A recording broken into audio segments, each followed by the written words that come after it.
In general, unless you are 115 pounds and sedentary, 1200 calories is still going to be too low for you. So it might work for a little bit. Our bodies need a certain amount of calories each day from food because calories are what's converted to energy in our body. And that energy is used to perform all of the daily functions that your body needs to do every day. So, hundreds of millions of reactions are going on in your body every day. Now, each and every person is different, but we have what's called a basal metabolic rate. And that is the amount of calories that our body needs each day just to function, just to breathe, just to do very basic, like lie in a bed. Those are the minimal amount of calories that we need each day.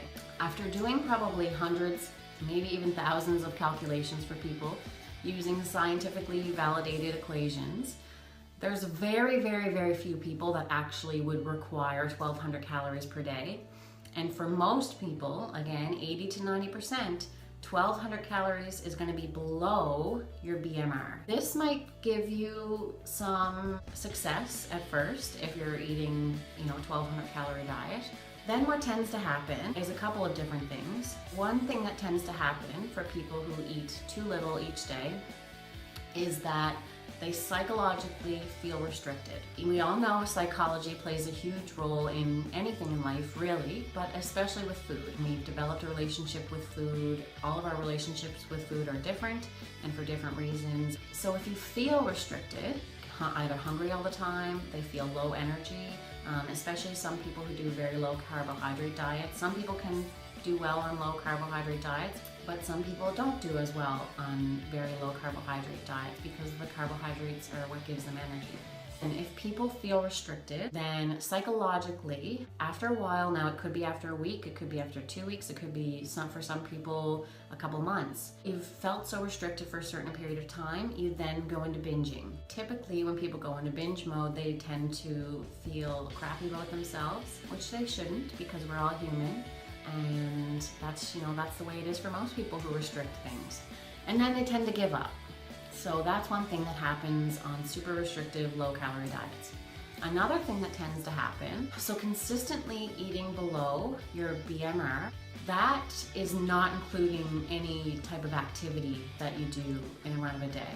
It doesn't include any exercise or walking or running after kids if you have a hard job, anything like that. So your BMR is one thing, but what your body actually needs every day is your TDEE, which is your total daily energy expenditure. Now, for anybody who's not interested in counting calories, some people are, some people aren't. Again, everybody is different. So what I'm saying right now, obviously I'm referring to calories. It doesn't mean that you have to count calories. Some people like it, they enjoy it, it helps keep them accountable. Some people would prefer not to, but it's still good to know that you shouldn't eat too restrictively because your body needs a certain amount every day. Your total daily energy expenditure is your BMR, what your body needs to live and breathe and function, plus your daily activity.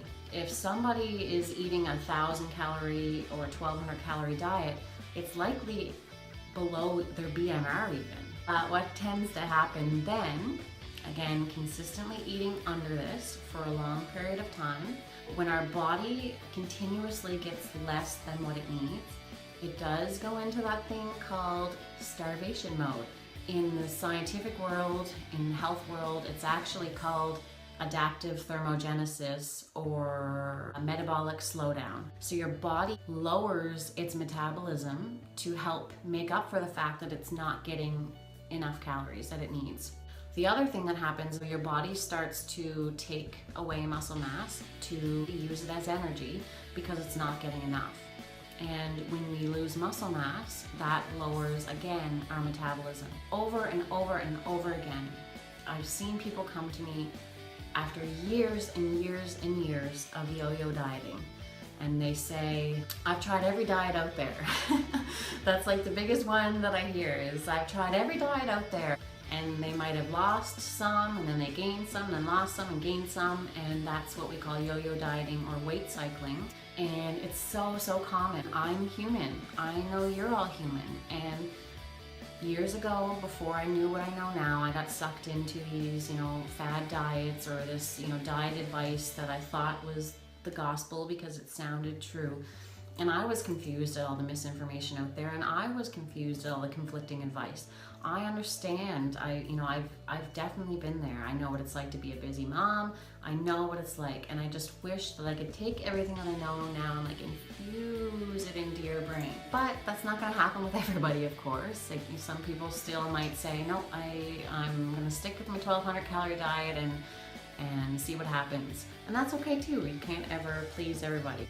If anybody can learn from, again, what I have learned and what I know now, then that is all I care about.